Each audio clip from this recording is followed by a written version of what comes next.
Assalamualaikum warahmatullahi wabarakatuh. Baik, kita bertemu lagi dalam perkuliahan manajemen koperasi dan UMKM. Kali ini kita akan membahas tentang masih terkait dengan materi tentang manajemen atau penerapan manajemen pada koperasi.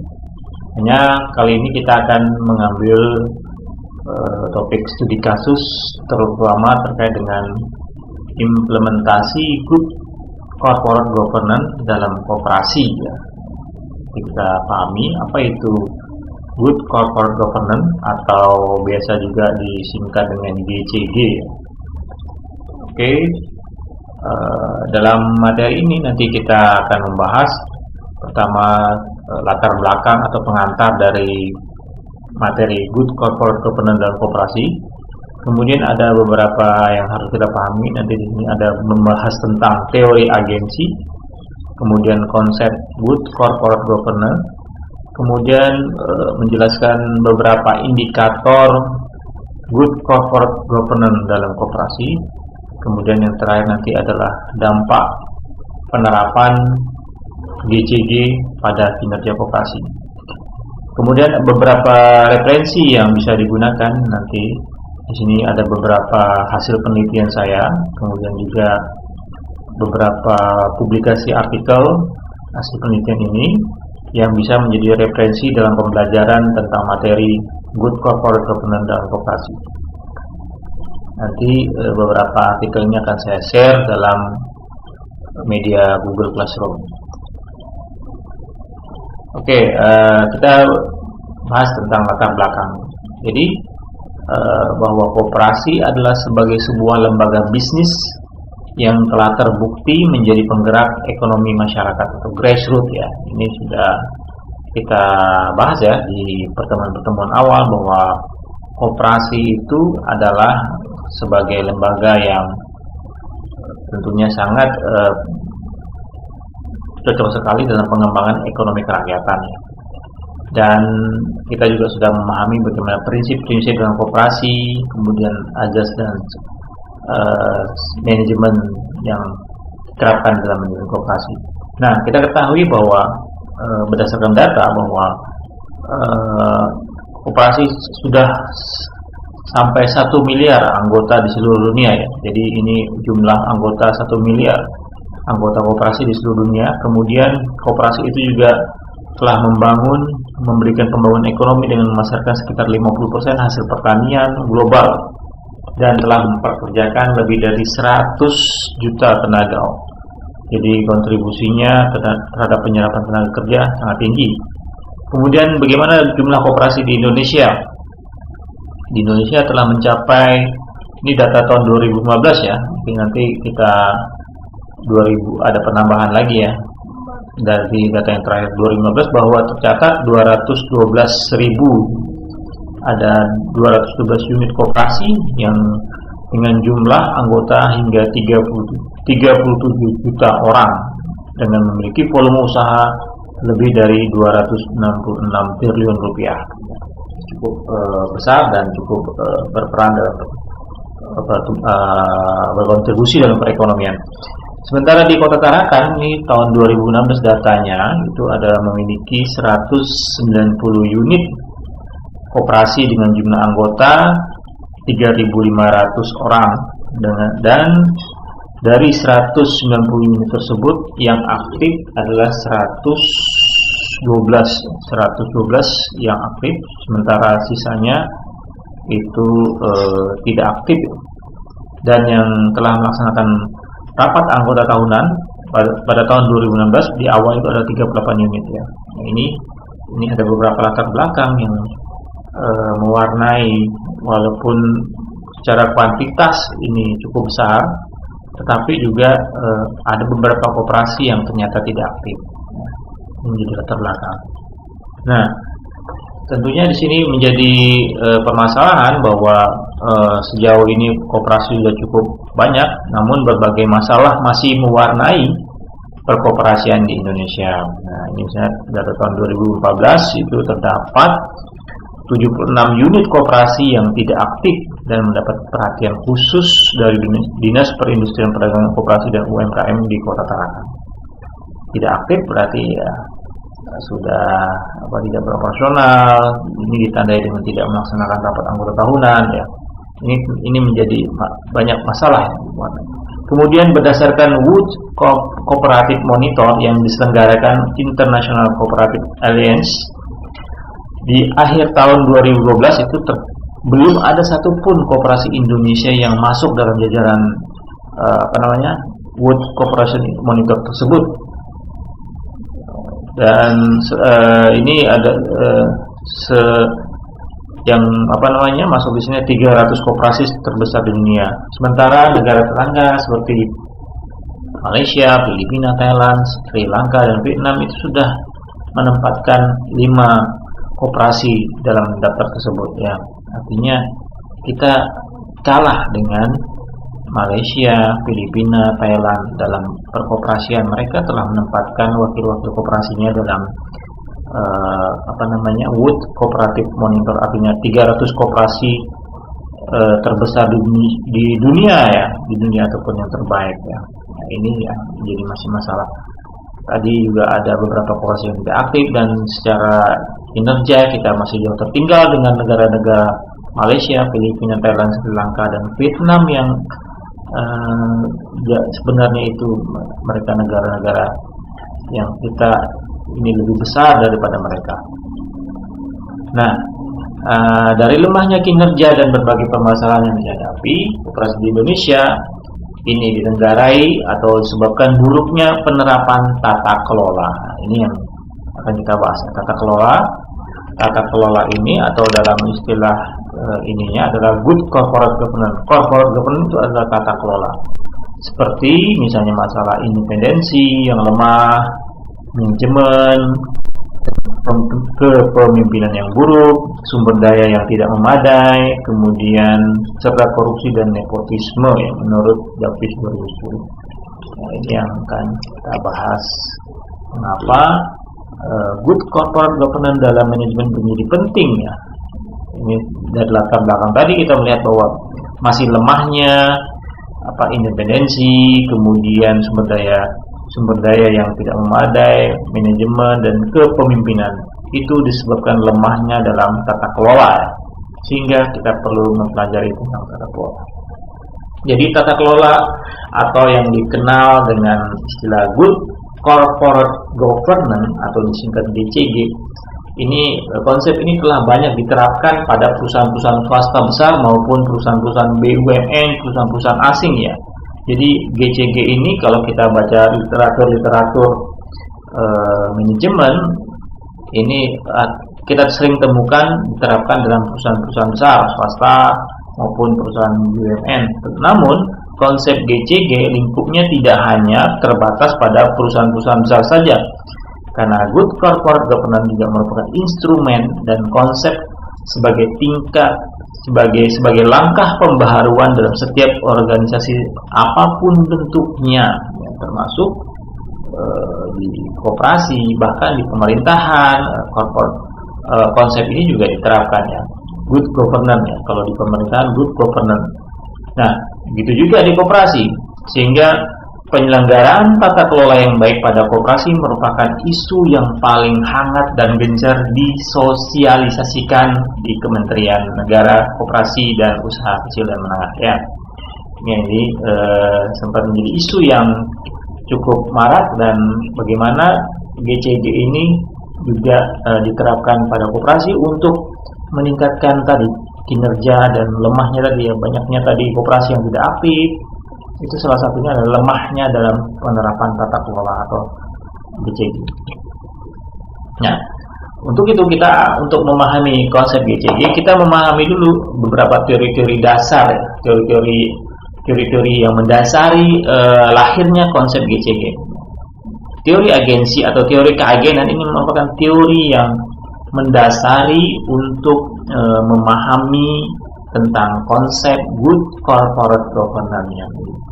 Nah, teori keagenan atau teori agensi ini muncul seiring dengan pengembangan konsep pemisahan antara kepemilikan, atau prinsipal dan kontrol oleh manajemen atau pengendalian atau disebut sebagai agen dalam perusahaan. Ini adalah yang mengembangkan ada Bell and Means tahun 1932. Jadi maksudnya di sini adalah Bell and Means itu mengemukakan tentang konsep pemisahan dalam sebuah perusahaan.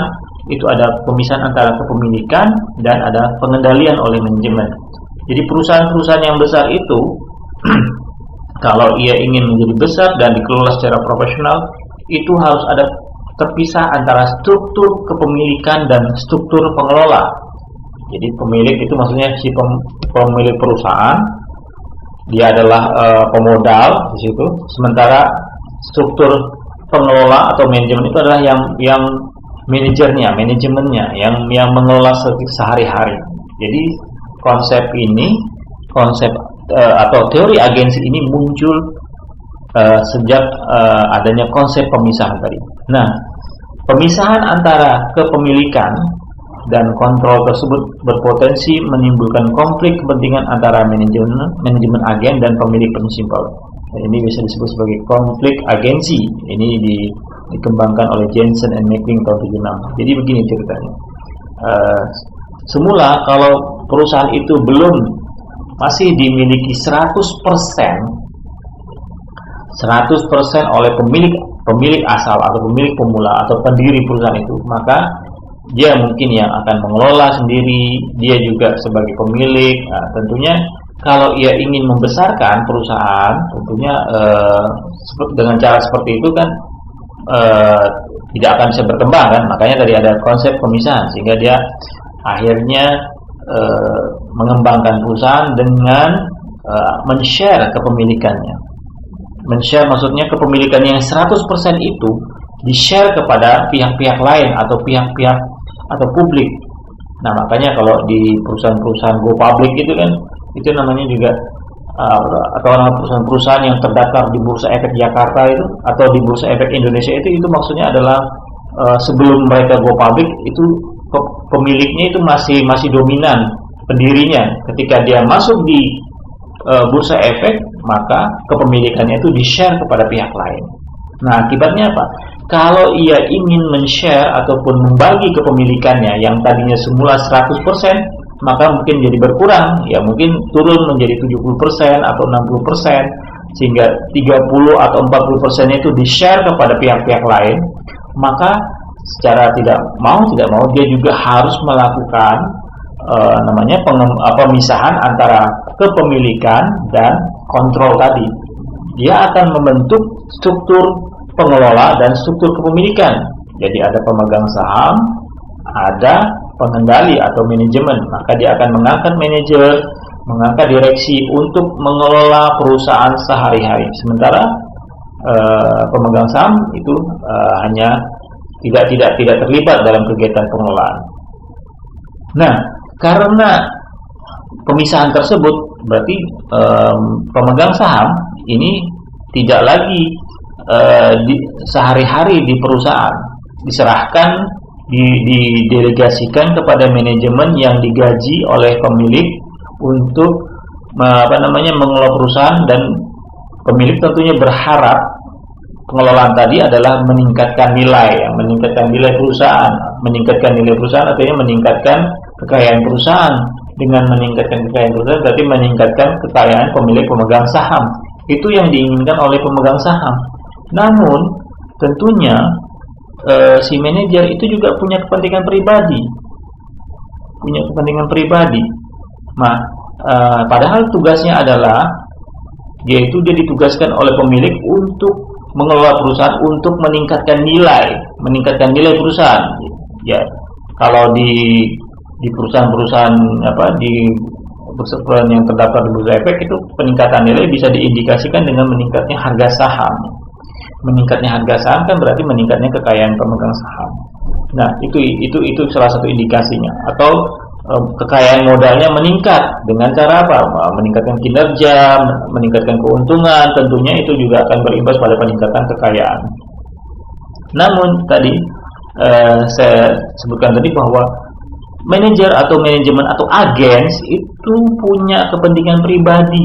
yang juga pingin hidup kaya, pingin juga meningkatkan kekayaannya, yang secara pribadi itu menggunakan aset-aset perusahaan. Nah, itu tentunya salah. Artinya dia melakukan penyimpangan. Sehingga di sini timbullah namanya konflik agensi. Ya, ini makanya konflik agensi, konflik kepentingan.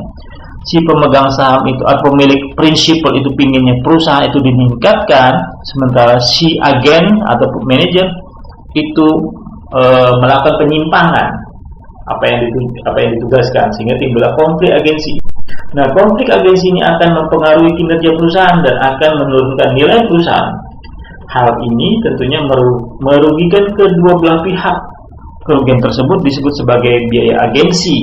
Jadi tadi kalau misalnya manajer itu memperkaya diri dengan cara menjalankan proyek-proyek yang itu nanti akan menguntungkan dia secara pribadi. Dalam proyek itu ada dia bermain di pihak ketiga, itu nanti ada keuntungan bagi manajer.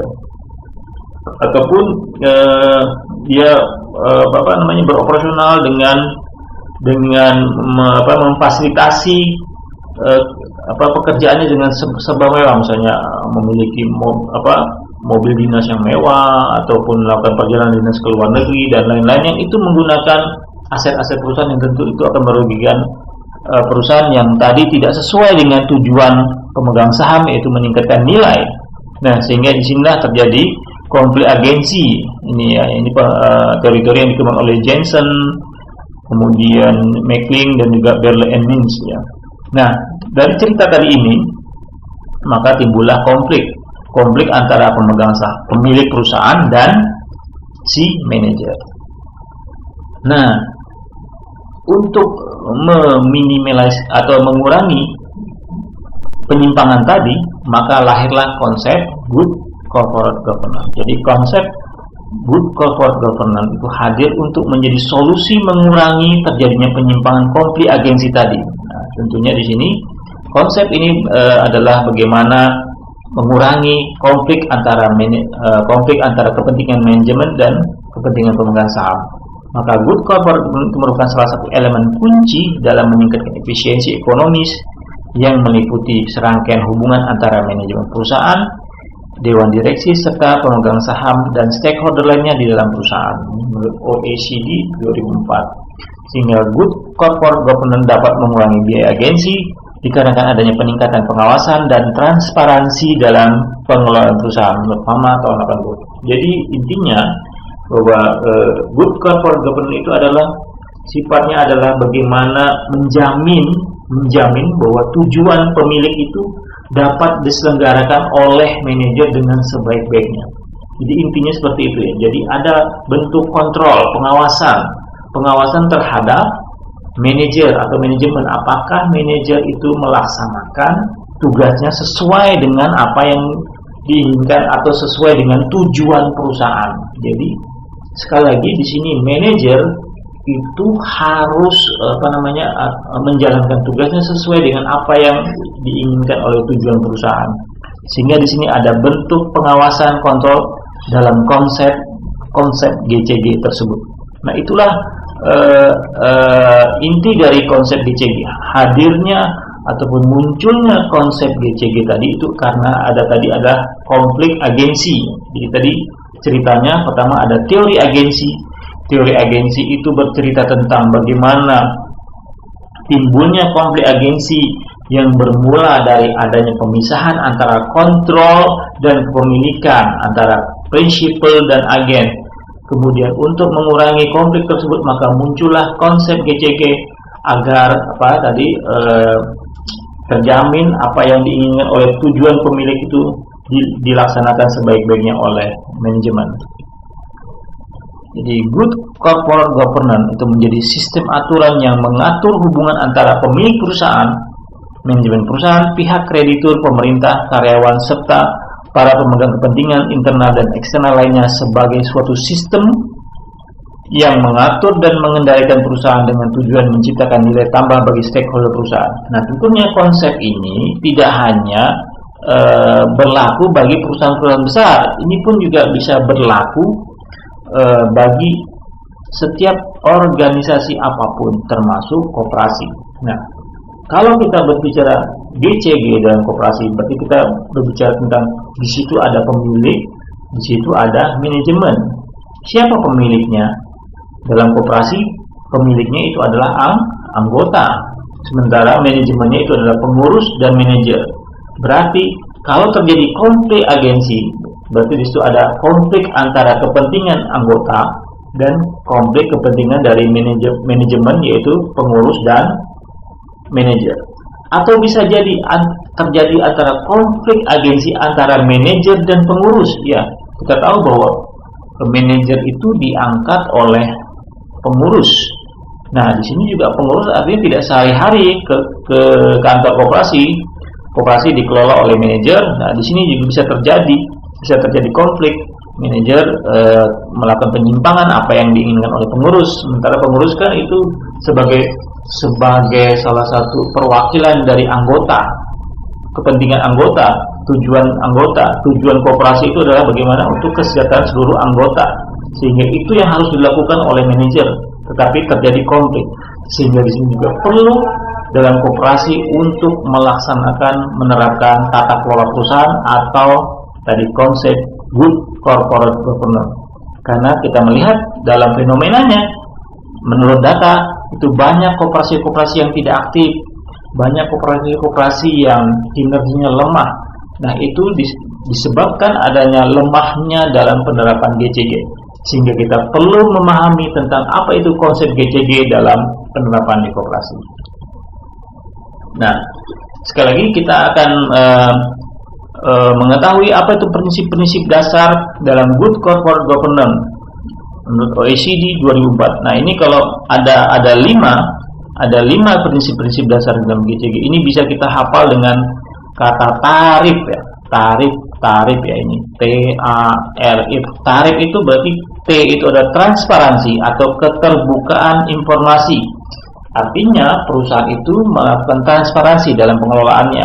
Manajemen itu melakukan transparansi, artinya memberikan informasi yang transparan terhadap seluruh pemegang saham atau seluruh anggota atau seluruh pemilik perusahaan. Kemudian accountability atau dapat dipertanggungjawabkan, artinya pengelolaan itu pengelolaan dapat dipertanggungjawabkan dan dapat diminta pertanggungjawabkan oleh si manajer tadi terhadap para pemegang saham. Kemudian responsibility adalah pertanggungjawaban. Jadi kalau di koperasi itu pertanggungjawaban itu seperti diterapkan dalam ketika melakukan rapat anggota tahunan ya. Kemudian independensi atau kemandirian. Kemandirian itu artinya pengelolaan koperasi itu dilakukan secara independen atau perusahaan itu dilakukan secara independensi. Tidak ada pihak yang saling mendominasi antara satu dan lainnya. Artinya semua bekerja secara profesional, tidak mengintervensi antara pemilik dengan pengelola atau pengelola terhadap bawahannya. Maka semua harus bersifat independen. Kemudian fairness atau kewajaran, bahwa pengelolaan itu harus dilakukan secara wajar atau memiliki kesetaraan. Begitu juga dengan koperasi. Nah, inilah prinsip-prinsip dasar GCG ya menurut OECD tahun 2004 atau KNKG 2006. Oke, sekarang kita masuk pada indikator-indikator GCG yang khusus, indikator GCG dalam koperasi. Memang kalau kita tadi berbicara tentang GCG secara umum itu antara koperasi dan perusahaan itu secara umum hampir mirip, tapi secara ini juga ada perbedaan bagaimana penerapan GCG dibandingkan dengan perusahaan umum. Kita ketahui bagaimana koperasi itu adalah memiliki azas kekeluargaan, kemudian di situ adalah kita tahu bahwa dalam prinsip-prinsip koperasi itu juga bahwa pembagian SHU itu tidak hanya berdasarkan dari berapa persentase modal yang disetor oleh anggota, tetapi juga melihat dari keaktifan anggota dalam berkontribusi dalam transaksi. Ya, itu yang membedakan antara perusahaan besar dengan koperasi ya. Kemudian suara bahwa anggota itu memiliki hak suara yang sama ya dalam koperasi ya. Itu berbeda kalau di perusahaan yang dengan modal saham, itu bahwa hak suara itu ditentukan oleh besarnya kepemilikan saham. Kalau di koperasi itu walaupun anggota-anggota itu beda modalnya, mungkin ada yang besar yang kecil, tapi hak suaranya sama. Itu yang membedakan. Jadi di sini juga ada perbedaan yang secara khusus bagaimana penerapan GCG antara perusahaan-perusahaan umum dengan koperasi. Sehingga di sini pemerintah menetapkan beberapa indikator khusus untuk penerapan GCG dalam koperasi. Di sini menurut Peraturan Menteri Koperasi dan UKM nomor 20 per KUKM 9 tahun 2015 pada pasal 9, yaitu pada ayat 1, 2, 3, itu ada tiga aspek ya. Tiga aspek akuntabilitas, itu meliputi adalah akuntabilitas organisasi dan manajemen, kemudian akuntabilitas usaha dan pelayanan kepada anggota, kemudian akuntabilitas keuangan. Baik, kita lihat dari masing-masing itu ada beberapa indikator. Yang pertama itu tadi aspek akuntabilitas organisasi dan manajemen dengan indikator, ada 11 indikator di sini ya. Bisa kita lihat bahwa di sini ada yang pertama itu adalah bagaimana koperasi itu ketersediaan rumusan visi dan misi koperasi. Itu yang pertama, bahwa indikatornya apakah koperasi itu mempunyai rumusan visi dan misi ya, ini jadi indikator yang pertama. Kemudian indikator yang kedua adalah kelengkapan legalitas perizinan kegiatan perusahaan koperasi. Jadi koperasi itu harus itu apabila dia memiliki tata kelola yang baik, itu dia harus memiliki legalitas izin usaha. Kalau koperasi yang nggak punya izin, ya itu berarti koperasi abal-abal gitu ya. Koperasi harus resmi, legal, punya izin usaha. Kemudian yang ketiga adalah ketaatan pelaksanaan RAT sesuai peraturan perundang-undangan. Ya, ini juga salah satu indikatornya. Jadi kalau koperasi itu sudah tidak melaksanakan RAT atau terlambat melaksanakan RAT, berarti tata kelolanya juga sudah mulai melemah ya, atau tidak menerapkan tata kelola yang baik. Kemudian kelengkapan peraturan khusus yang perlu ada di koperasi ya. Jadi juga selain itu ada juga peraturan khusus yang mengatur tentang operasional koperasi. Kemudian ketertiban penyelenggaraan organisasi ya, artinya tertib bahwa setiap elemen ataupun setiap elemen-elemen itu melaksanakan fungsinya secara tertib berdasarkan ADRT koperasi ya. Kemudian adanya komitmen untuk menjalankan akuntabilitas koperasi ya. Komitmen ini harus diwujudkan diterapkan dalam kegiatan koperasi sehari-hari. Kemudian persyaratan kompetensi pengurus, pengawas dan pengelola koperasi. Jadi ketika melaksanakan perekrutan pengurus, pengawas dan manajemen itu ada persyaratan kompetensi, ada katakanlah punya persyaratan mungkin dari aspek pendidikan, pengalaman, pengetahuan, skill, kemampuan, kepemimpinan ini juga ada dalam penentuan itu, ada persyaratan kompetensi, artinya penunjukan pengurus, pengawas dan pengelola atau manajemen itu tidak asal, tidak sembarangan gitu, sehingga koperasi dikelola secara profesional. Kemudian pelaksanaan pengembangan sumber daya manusia koperasi ya. Kemudian adanya partisipasi anggota dan kontribusi modal berupa simpanan pokok dan simpanan wajib ya. Ini saya kira ini sangat dasar sekali ya. Kalau tidak ada simpanan pokok dan simpanan wajib berarti tidak ada anggota ya, tidak ada koperasi.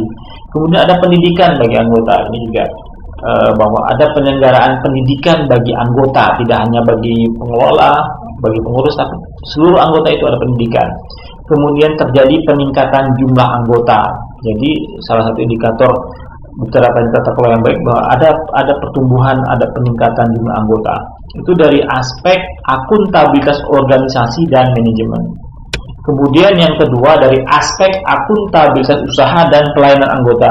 Di mana indikator-indikatornya ada 13 di sini. Yang pertama adalah melihat dari kinerja perencanaan, koordinasi dan pengendalian pelayanan ya. Kemudian yang kedua adalah pertanggungjawaban dan dokumentasi laporan kegiatan pelayanan. Jadi ada pertanggungjawaban, ada dokumentasi. Kemudian ada ketersediaan sarana dan prasarana usaha pelayanan. Di dalam pelayanan itu ada tersedia sarana dan prasarana ya. Kalau tidak ada sarana dan prasarana berarti tidak ada kantor, tidak ada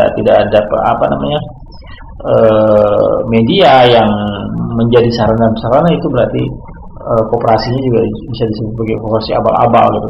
Kemudian ada kinerja efektivitas pelayanan pada anggota ya. Kemudian ada kinerja perencanaan, koordinasi dan pengendalian bisnis dengan non-anggota. Begitu juga dengan non-anggota ya. Kemudian ada pertanggungjawaban dan dokumentasi laporan kegiatan bisnis ya, ini dalam setiap rapat tahunan dalam pelaporan pasti ini dimasukkan ya. Artinya kegiatan itu betul-betul dilaksanakan.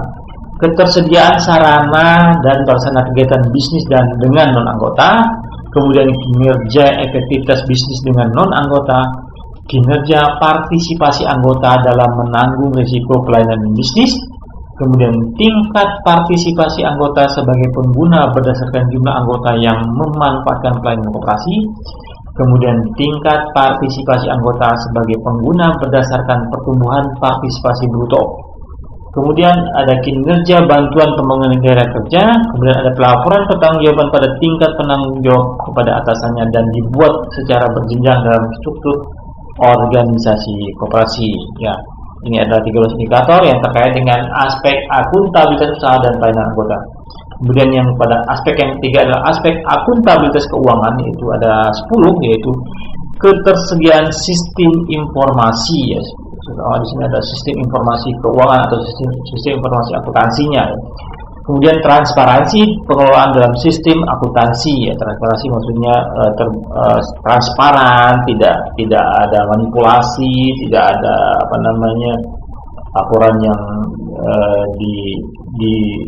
di manage secara manipulatif. Artinya betul-betul transparan dan betul-betul dapat dipertanggungjawabkan gitu. Kemudian kinerja pelaksanaan pengawasan, kinerja pelaksanaan audit eksternal ya, ada pelaksanaan audit eksternal ya. Walaupun misalnya koperasi itu belum sanggup untuk membayar biaya audit eksternal, mungkin ada audit internal. Audit internalnya apa? Dari struktur pengawas koperasi. Kemudian kelengkapan dan dokumentasi proses penyusunan laporan keuangan, kinerja sistem pengendalian internal, kemudian pengelolaan likuiditas, solvabilitas dan rentabilitas ya. Ini pernah kita tahu, likuiditas itu adalah kemampuan dalam membayar hutang-hutang yang akan jatuh tempo. Kemudian solvabilitas itu adalah kemampuan koperasi dalam membayar seluruh hutang-hutang, baik hutang jangka pendek maupun hutang jangka panjang. Kemudian rentabilitas itu adalah kemampuan koperasi dalam menghasilkan SHU atau keuntungan ya, dari modal. Kemudian aktivitas pelayanan atas aset, kemudian aktivitas pelayanan atas modal kerja dan hasil kinerja operasional. Ini adalah indikator-indikator yang menilai tentang tata kelola koperasi dari aspek akuntabilitas keuangan. Oke, sekarang kita masuk pada pembahasan dampak penerapan good corporate governance pada kinerja koperasi. Saya mengambil beberapa hasil penelitian yang menyatakan bahwa bagaimana dampaknya. Jadi kalau kita bicara tentang dampak, kita akan melihat dari beberapa hasil studi empiris atau kajian penelitian terdahulu. Misalnya penelitian Pittman 2005 itu menyatakan bahwa koperasi-koperasi yang berhasil di Wisconsin, Amerika Serikat itu ternyata mereka telah melaksanakan corporate governance dengan baik. Artinya keberhasilan koperasi itu karena ditunjang karena mereka telah melaksanakan tata kelola perusahaan atau tata kelola koperasi dengan sebenar-benarnya. Kemudian menurut Suroka et al. 2006 menyatakan bahwa penyelesaian masalah-masalah yang kompleks pada koperasi akan lebih mudah diatasi dengan pendekatan memahami dan melaksanakan lebih baik penerapan dari GCG pada koperasi. Jadi ternyata di sini GCG berperan sekali untuk mengatasi masalah-masalah yang kompleks dengan pada koperasi dengan konsep GCG tadi. Kemudian menurut Baker et al. 2015 menyatakan bahwa pengawasan dari kalangan internal atas pelaksanaan corporate governance memberikan pengaruh yang baik bagi keberlanjutan dan pengembangan usaha pada lembaga-lembaga keuangan mikro atau sejenis koperasi simpan pinjam. Jadi ini ternyata pelaksanaan pengawasan dari kalangan internal itu adalah sebagai sebuah pelaksanaan konsep GCG ya, itu telah memberikan pengaruh yang positif bagi keberlanjutan dan pengembangan. Jadi ternyata dengan dilakukannya pengawasan dari internal yang itu adalah merupakan salah satu konsep GCG, itu ternyata memberikan pengaruh yang positif, yaitu memberikan keberlanjutan dan pengembangan usaha pada lembaga-lembaga keuangan mikro atau juga koperasi simpan pinjam.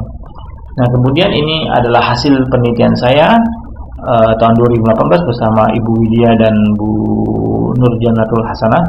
Ternyata dari hasil penelitian saya itu adalah penelitian ini bertujuan untuk menguji secara empiris pengaruh implementasi corporate governance terhadap kinerja koperasi, di mana metode ataupun sampel yang metode penelitian yang saya gunakan, sampel di sini adalah menggunakan koperasi-koperasi yang aktif di Tarakan, itu ada 66 koperasi yang aktif, kemudian menggunakan alat analisis SAM PLS dengan menggunakan aplikasi WAP PLS, kemudian di sini data itu saya dapatkan dengan cara penyebaran kuesioner dari beberapa indikator-indikator. Saya menggunakan indikator-indikator yang tadi menurut Permen Kementerian Koperasi tadi ya, yang ini ya, yang 3 ini, aspek akuntabilitas, aspek usaha dan aspek keuangan ya.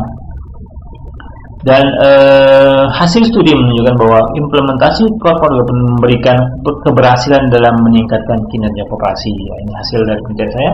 Kemudian hasil ini mendukung teori corporate governance yang menyatakan bahwa corporate governance mempunyai peran sebagai struktur, proses, budaya, dan sistem dalam perusahaan memberikan keberhasilan kinerja organisasi jika diterapkan dengan benar. Dan penelitian ini merekomendasikan manajemen koperasi untuk lebih meningkatkan pemahaman dan keahlian tentang implementasi corporate governance dalam mencapai keberhasilan kinerja koperasi. Baik, itu tadi saya kira ini bahan materi tentang